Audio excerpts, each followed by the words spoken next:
It is the 7 o'clock hour on Aloha Monday. You know what that means. It's time for the SHOPO Hour.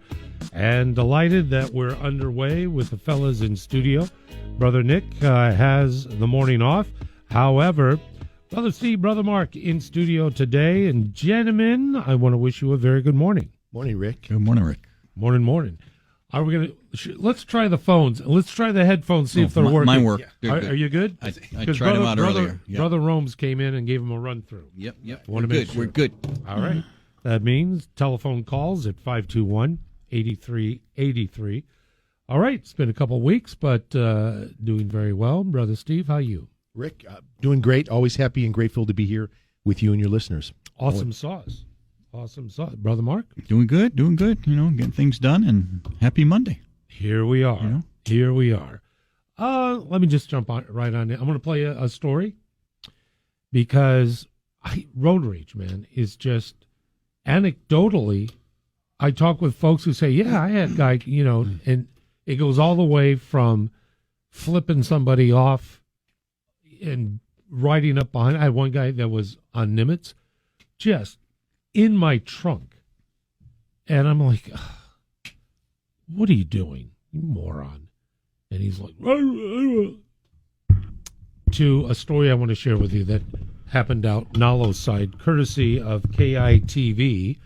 And headphones so you can hear the story, boys, at 521-8383. Let's take a listen. This was Raquan. Situation for a mixed-race couple that were yelled at and chased after in Waimanalo. KITV4's Eric Nackton now joins us with more on the story. So, Eric, what exactly happened? Well, Rick, the U.S. military couple I spoke to tonight believe they were victims of a hate crime. After stopping to buy some fruit, the husband was allegedly assaulted. And when they tried to leave, the couple says they were chased by multiple cars. Alice Franco DeStep, she along with her husband, riding in their car badly damaged on the front end. Just days ago, the two along with their young daughter were in the Waimanalo region, stopping at a fruit stand. Somebody yelled, "You don't belong here." 3 cars chased Alice. A chase ensued for several miles, all the way to Ainahaina Elementary School. It's reported that a woman that allegedly assaulted Alice's husband ran into Alice's vehicle. We were at the coconut stand, and 3 cars parked behind us, which led to local people coming out of their cars, surrendering our car. We could not leave the scene because they were blocking us from leaving, in which we called 911 dispatch for help. When we did have a moment to leave the scene, we drove about a block or 2 blocks away from them, to continue to contact 911 and to give them our location. When that occurred, the same people followed us, parked in front of our car, came out of the car with profanities, and that's where the assault happened. The woman assaulted my husband. The male assaulted my husband. After the assault happened, we rolled up our windows of the vehicle and we got out of there fearing for our lives.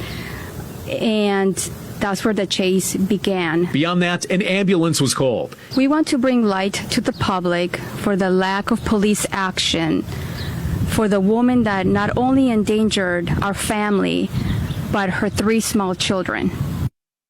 And the couple says the incident occurred last Sunday. Their car was reportedly rammed into during the chase. One person has been arrested but was later released pending an investigation. Eric Nackton, KITV4, Island News. Okay, now that was the report that aired. And obviously for me, what stood out was her comment about police action and her concern about a lack thereof with her experience. We'll get to that in just a moment because I think we need some more details about that to come to that conclusion. But this type of activity just seems to be the aggressiveness more and more and more. And at the end of the story was an arrest was made, thank goodness, but then just released. And I'm trying to be empathetic with what this couple had to experience of physically encountered, then a chase, then damage, a vehicle assault, if you will, then physically, that's just nuts. So, gentlemen, I'll turn it over to Brother Mark and Brother Steve. Thoughts?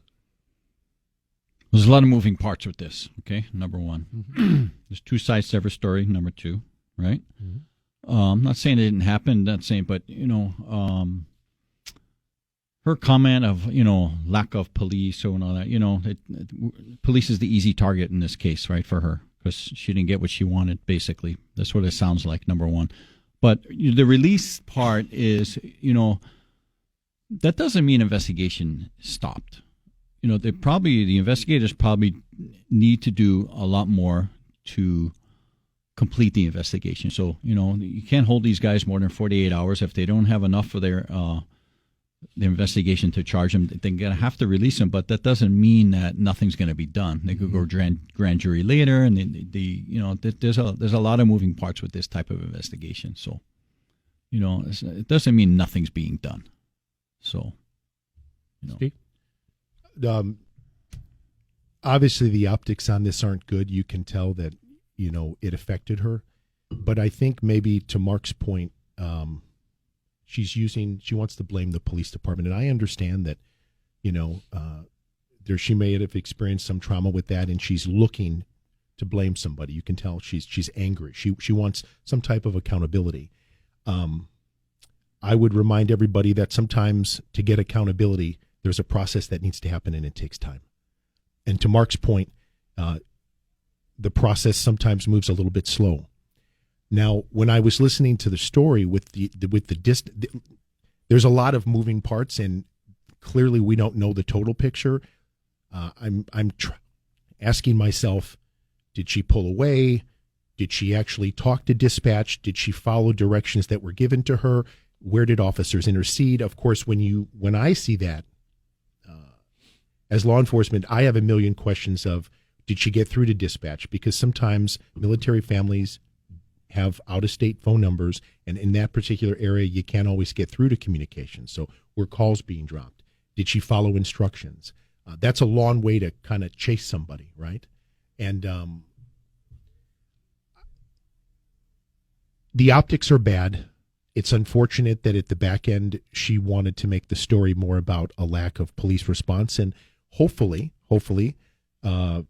she will participate in the process. Remember, if you are a victim, you have to be willing to prosecute. So hopefully she will participate. She can give good statements, and she can assist detectives to make a strong case, and then everyone will get their day in court, and this will all get sorted out.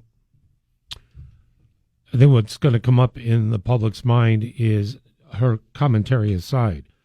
If there's an incident, and there's a lot of ifs, but if 911 was called at the beginning of the confrontation, if not the very second, but in Nalo's side where allegedly this began, the path of taking Kalaniana Ole all the way down through Hawaii Kai, down into Aina Haina, that's a heck of a trip.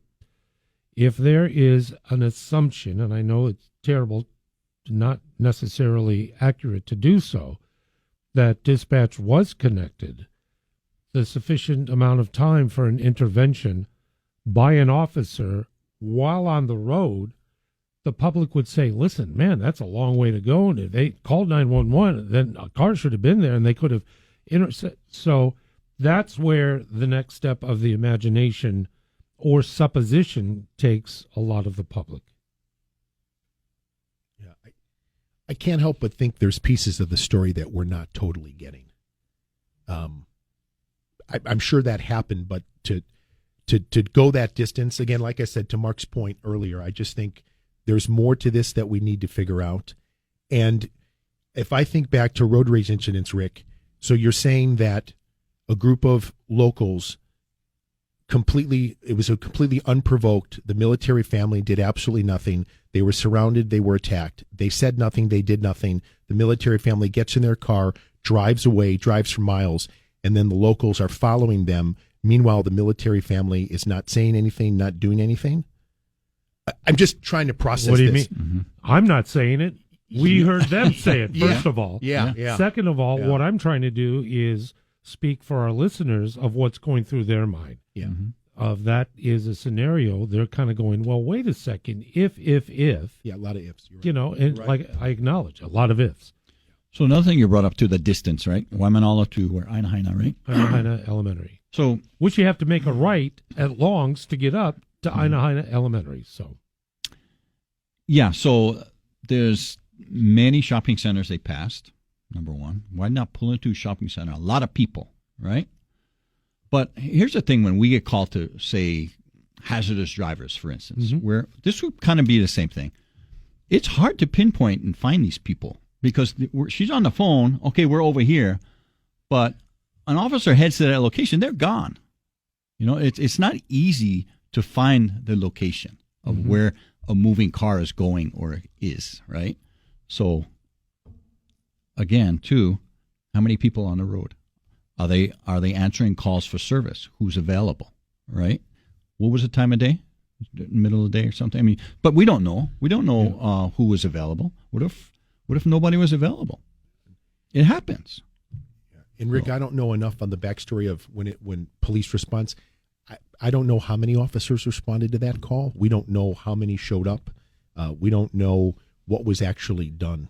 At the end of the day, it's unfortunate that this military family experienced that. Obviously, that's not something we want because, you know, the optics on that are just bad all the way around. But bottom line, though, arrest was made. Arrest was made. Yeah. So it was made. So before we take a break, advice, because people are confronting more and more of this road rage business. Now, those of us that pack, I don't want that. I don't want a firearm in the car because, damn it, I'll use it. If I'm threatened or my kids are with me and they're threatened, I don't want to be put in that position. So what would you recommend for those who may encounter road rage of what they should do? I would say don't reciprocate the situation.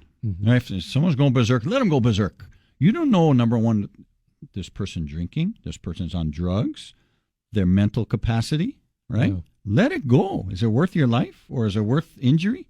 Let it go. Big deal, you know? And even if you don't agree with the circumstances, give a shaka or a wave and just be the bigger person at that moment if you can, and acknowledge that it was your fault, even if it's not. That could diffuse it. A shaka, a wave, an I'm sorry through the window. My fault. I don't want any. I'm sorry about that. That would go a long way. I know it's asking a lot, especially if things get heated. But if somebody could just step up and say, "Throw the shaka. I'm sorry," and then go the opposite way. If you can do so, be non-distracted. By the way, I have stats on Hawaii being the number 2 distracted driving state when it comes to fatal incidents on the roadway. But document as much as you can, because that incident out Everside with that old guy that was known to get out of his car and, you know, whatever, video of it in action, and that was utilized to arrest and hopefully prosecute. So I try and document as much as you can without putting yourself or anybody at risk. So that, or just don't drive. Just stay home. Just go to Mark's house. I do. I stay home. Rick, take the rail. Take. Sorry, I just threw that. Oh God! Now we're gonna have studio rage, Jeez. radio rage. Thanks for tackling the story, guys. And we're gonna have more with Brother Mark and Brother Steve in studio, and we'll be back in a moment. Once again, you're on News Radio 830 KHVH. It is the SHOPO Hour, and I'm delighted you're with us. Gentlemen, we'll take a call. No, we won't. Out in Hawaii. So moving right along. I'm going to have a conversation with Jillian Anderson in the next hour. She lives in Waikiki, and the Safe and Sound program. There have been some initial, I believe, some data that indicates Safe and Sound has been successful in the mitigation of some areas of crime in Waikiki. Is there any feedback out of the Waikiki district about Safe and Sound that you've heard? I haven't heard anything. I really haven't been up on it. But, you know, bottom line, you enforce the law, you hammer these people, crimes are going to go down. It's not rocket science. So all they're going to do is just enforce stuff and just put people away. Done. Follow the law. Except for the guys that come out with 25. Yeah, exactly. That's the tough part. Yeah. For certain classes of misdemeanor, petty misdemeanor, you can do 30 days, you can do a year in jail. I don't think that's happening. We've said on the show before, Rick, there needs to be consequences for bad behavior, and we have individuals right now that obviously snub their nose, so to speak, at the criminal justice system. They create an intolerable environment. They make it hard to run a business. And to Mark's point, there are tools in place. Let's use them. And if someone gets arrested for a misdemeanor or a petty misdemeanor, the judge is allowed to keep them incarcerated for 30 days or up to a year. And I think if that starts happening, and I realize we have overcrowding and that takes us down another rabbit hole, but when criminals start realizing that there's going to be consequences for their conduct and they're not going to get a slap on the wrist, I'm telling you, less crime will happen. There has to be a consequence for that type of behavior. And so I was treated to a conversation featuring the prosecuting attorney for a California county, born, raised, career, kids, family. And he just boiled it down to this. We are decriminalizing criminal acts, and we are not putting people in jail. That was Simple. as succinct as you can be. Can I jump on? Let me piggyback on that. And you know why? Because what we're doing when the offender does this, we're saying, oh, he has mental illness. He's on drugs. And listen, that may be true. There may be mental illness. There may be drugs. But does it matter? If you commit that type of crime, there needs to be a consequence, Rick. And I'm glad to hear that a prosecutor was that cut and dry about what's occurring. I applaud this individual for that candor and to speak that directly and not mixing their words. So another sidebar of that is when we talk about homelessness, that we're led to believe that the vast population are people that are down on their luck. Nobody wants to refute or dismiss because we live in the most expensive place in the entire country. I get it. But if you're truthful and accurate, and maybe you can share literally being on the streets, you look into the eyes of these individuals, and they're drug-induced, they're high on all kinds of ridiculous stuff. If there's mental illness, they may have actually caused it by frying their brains on these terrible drugs. And this is my opinion, I don't want to bring the boys into this, but this whole thing about addiction being a disease, unless these individuals who are addicts were tied down, spread-eagled, and injected with drugs against their will, you brought this on yourself. There is not one person in this world who is not knowledgeable that drugs kill. Drugs are desperately dangerous. And you choose to go down this path, the impact that you have on society then retains the right to intervene and, yes, provide care and assistance, but you got to take it. None of this, I don't want any of that, I'm going to do that. Anyway, that's my 2 cents, 7:30. I'll throw in 50 cents to that comment, your 2 cents, because I'll tell you right now, Rick, that makes a change. I think that's spot on.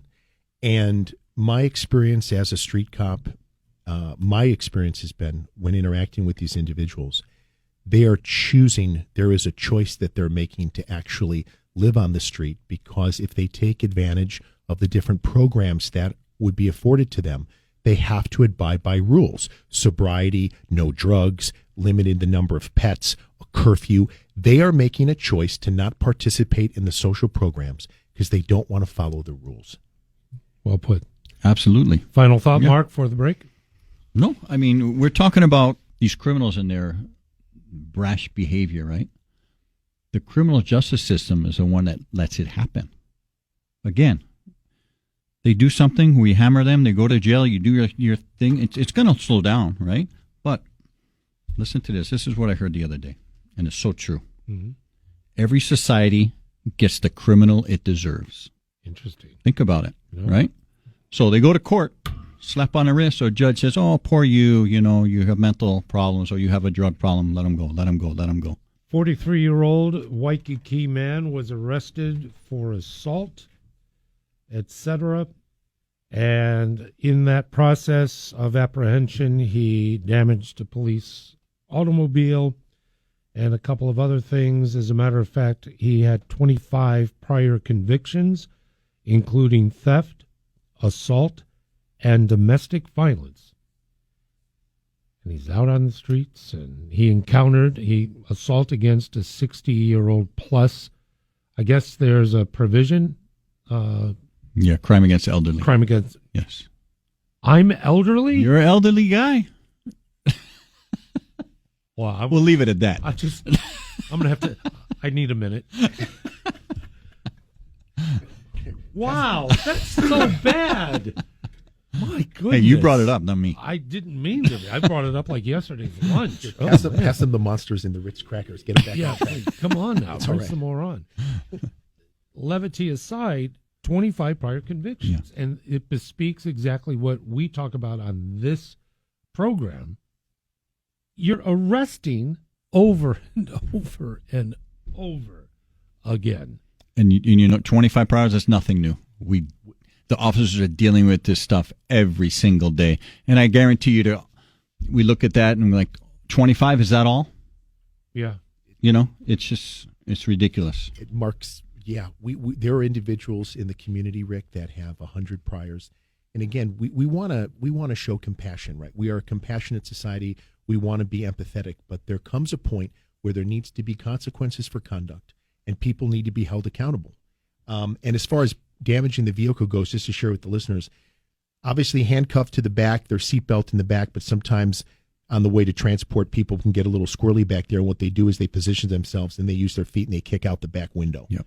So what they do is they lean over to one side and then they start kicking over the back window, and usually the back window breaks, and even though it's plexiglass, it'll crack, and they'll start kicking. They'll lean over on the side and start kicking, and boy, happens all the time. Give you boys credit, my goodness. But here's the thing, right? So when they go to court, why aren't the judges doing anything about this, right? So another thing, right? Let's say a guy gets in a high-speed chase, right? Not listening to us, right? Yeah. Puts a lot of people in danger. When that guy's in court, why aren't the judges taking this stuff into account? They're not. We got to ask a judge. Exactly. So let's bring one in. Bring them in. Right. Here comes the judge. What was that show? Wow, Flip Wilson. Judge Wapner. Here comes the judge. Judge Wapner. Again, demonstrating my age as I refer to Ronan Martin's Laugh-In and Flip Wilson and your People's Court. Oh, my goodness. 7:34, it is the SHOPO Hour. We'll return in just a moment. And we're back, much to my surprise, but we are. Here we go with, sorry about that, having a little bit of a convo. Hey, it is 7:41 in the morning. My apologies. Missed a couple of calls into studio in our conversation together with Brother Steve and Brother Mark. And Brother Bobby and Brother Nick have some time off from the show today. But many things on the agenda at 521-8383. If you don't mind, I'd like to transition over to a story that was reported first thing Friday morning. This was the unfortunate deadly standoff that took place in Pearl City. Brandishing weapons, making verbal threats, fire actually started, smoke emanating from a home, etc. But there was one aspect of the story which I'm sure you're both aware of that the suspect had accessed a rifle belonging to an HPD officer, which had been left on one of the patios, balconies, lanais, where they had been stationed previously but had shifted, and then it had come around full circle. Suspect has a rifle. I don't know anything. I'm just curious procedure. What, when it comes to firearms on the officer's person the whole time, do you stage firearms, perhaps, if you need it in a different situation? Because I know the public's probably going like, how does that happen? Could you help us kind of understand what may have taken place? Well, let's go to the scene. Tense situation, yes. Right? Fire come from the house now. We've experienced that in Diamond Head. Remember that one? I'm afraid so, yeah. But now this guy gets out and happens to get a hold of a rifle. I think some people got explaining to do. They really do. Okay. So, we're not privy to SSD's tactics and all that stuff, but I think somebody's got some explaining to do how there was an unattended firearm. Okay, got it. So, Rick, if I can just jump in, we weren't there. I can tell you that the officers that work in that division are highly trained. And if there's something that needs to be addressed, I'm fully confident that the leadership within the Specialized Service Division will address that, whether that's a learning experience or not. The main thing is nobody in the public got hurt. That's a win. None of our officers got hurt. That's a win. And as far as tactics and procedures, the public can rest assured that these officers are highly trained, but they are also willing to, if there is any type of procedural issue that wasn't followed, rest assured that there'll be additional training and that'll be corrected. But at the end of the day, the takeaway from the story really isn't, oh, there was an unattended rifle. The takeaway from the story really should be, cops showed up, kept the community safe, everybody went home safe. That's it. and Rick, with these situations, they always a debrief after. So they're always looking to improve. Or, okay, do we follow procedures? What could we have done better? Which we should tactically, could we have done something differently? So there's always a debrief on how they can improve. So I'm pretty sure it'll come out.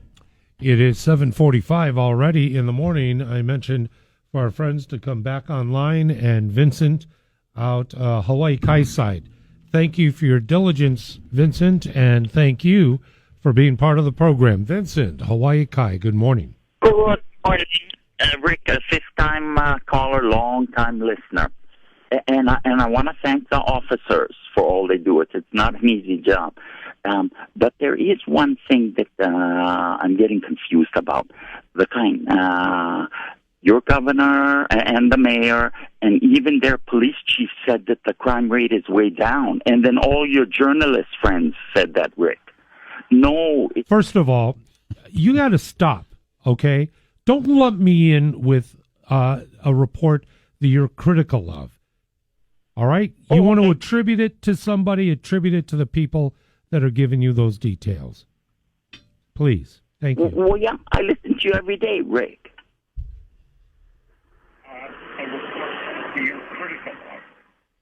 Are you going to say anything? Are you going to share anything else, Vincent? We got a question? Is there a question? Or what? So you guys are doing great. Don't worry about that. But why do they tell us, and even the headlines, that crime rate is down when it's not? How do you know it's not? Through the rule. What? My brother. Let me get your take, Vincent. Let me get your take. Sir. How do you conclude that the crime rate is not down? Okay, I know exactly. I've been jacked many times. I'm a taxi driver. I don't even report. We don't report them anymore because we know nothing transpire. So you're saying, even though you're saying that the fellas are doing a great job, you don't even report anymore because you know nothing's going to get done. Is that correct? Well, yes. And I know all my local brothers are doing the same thing. They don't report nothing. Why not?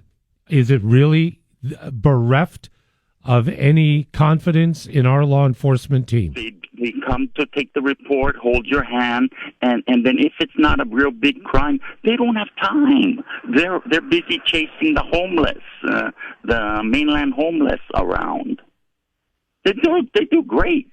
Don't get me wrong. What do you mean? You are criticizing with trying to sound like you're being very grateful, Vincent. Don't double take on me, okay? because I don't appreciate it on behalf of the fellas and the guests in studio. What you're saying is that our system is so broken that you don't even bother participating in the system, Vincent. You do understand that, correct? Well, yes. Okay.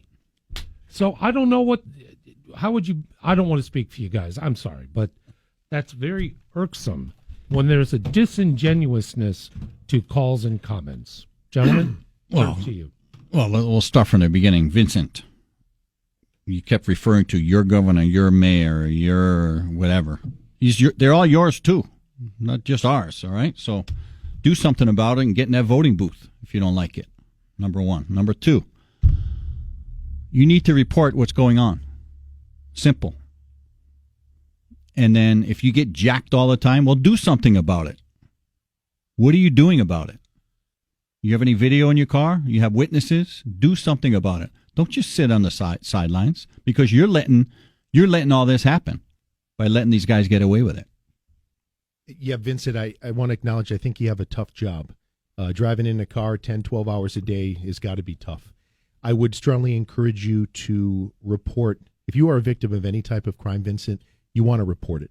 You want to document it, because there is a chance that we can find the perpetrator that did that to you. And if I can just make a suggestion, I'm not going to tell you how to be the best taxi driver you can be, but utilize those cameras inside the car. Whatever you can do to assist us in helping you if you are getting jacked, whether that's in the car or whatever. Like Rick said, please make the case, and then do things within the vehicle to keep yourself safe. Okay? Thanks for the call. Vincent, when you say you get jacked, are you literally being robbed? Good work. Vincent, hello? Yes.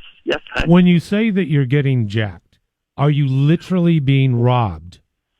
No, it's not only that. Of course, I've had runners, but not runners. No, what I infer when you get jacked is that somebody is brandishing a weapon and saying, "Give me your money or else." Is that taking place? No, it's not that bad. They like to run, and I don't report any of that. We're supposed to, but I don't. No, my car was broken into just a month ago, right where I live.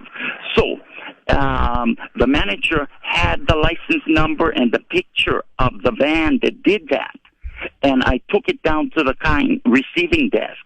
They never did nothing about that. They even dirtied up my car with the fingerprint black stuff. It took me an hour to clean all that. They never did nothing. They don't have time, Rick. Vincent, you're killing me, man. You're killing me, man. Wow.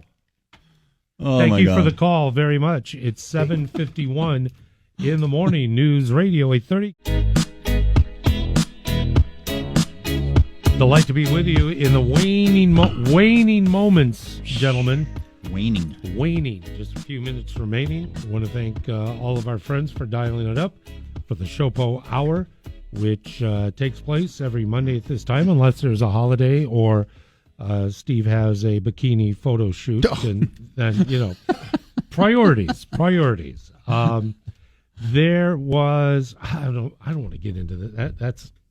I'll save that for later, one of these stories. But back to Waikiki, I shared the actual news story about this gentleman, 54 years of age, bought a brand new food truck. Brand new, beautiful, black enamel coat, just perfect. Parked in Waikiki, ready to open up July 1st. Security cameras show a rental van that goes into the lot, hooks up the food truck, the large, and takes it right out. And I'm going, my gosh. Mm-hmm. My cautionary comment before I turn it over to you, this is not a victim blaming thing. The guy has a huge truck that he's opening for business. He has to pay $10,000 a month for the space so he could have the truck. Now it's gone. Now he's got to pay his lease. He's amazing.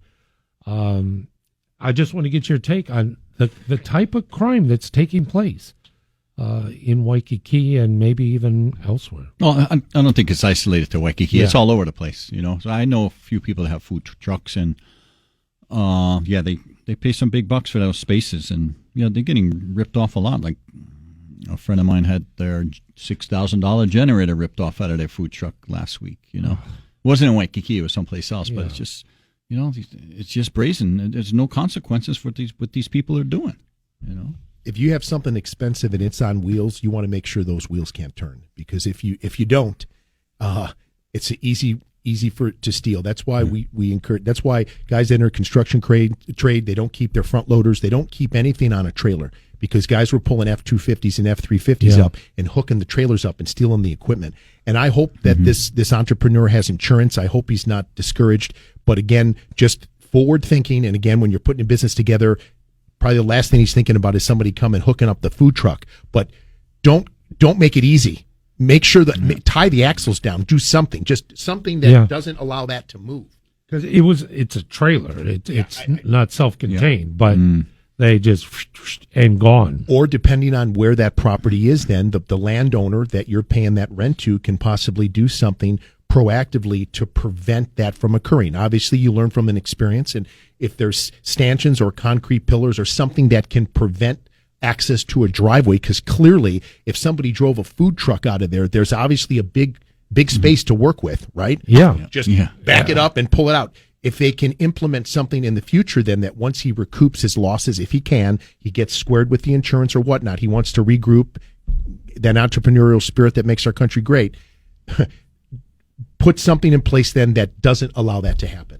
I think at some point there are many of us that would say, hey, I've got a $150,000 trailer, but it's a trailer. It's not like someone's going to come and just put it in their pocket. But this story, what stood out for me, brazen is the correct word. Just zoom in, zoom out, bada boom, bada bing. Case in the joint, without a doubt, has taken place. They saw the opportunity. And what's unfortunate about this particular crime is, it wasn't reported right away, because clearly if somebody had seen this and reported it, how are you going to miss a food truck getting towed by another vehicle? It's not like you're going to get in a high-speed pursuit with a food truck. Unfortunately, that's one of those things in progress that if witnesses could have just been there to make a call that says something's not right. And that brings me to the next point. Community participation. If you see something that just doesn't sit right with you, make the call. Just make the call. And if it's nothing, it's nothing. But who knows? Maybe somebody saw that, Rick, and they were like, oh, maybe that's the owner taking the food truck. Because clearly if a call would have been made, there's more than enough time for police response to get there to that situation and stop that food truck before it takes off. Yeah, the surveillance film had a 4:37 a.m. timestamp. So, goodness gracious. Final thoughts, fellas? I mean, we have just about a minute or so remaining. Turn it over to you. Theme songs playing already. Brother Steve, final thought? Sure, Rick. We always appreciate the opportunity to come here and be with you and your listeners, and we'll see you next week. Perfect. Thank you so very much. July 16th, we had 12 recruits graduate, and congratulations to them. And I got to give H&N some props, because I normally don't, but they actually covered it. And I did see that story, and you're right. Mad props and mad thanks to the brothers in studio, Brother Steve, Brother Mark. And we'll look forward to Brother Nick and Brother Bobby in subsequent shows. We will be with you next week for another edition of the SHOPO Hour. Thanks so very much, folks. The Gillian Anderson Report is coming up next.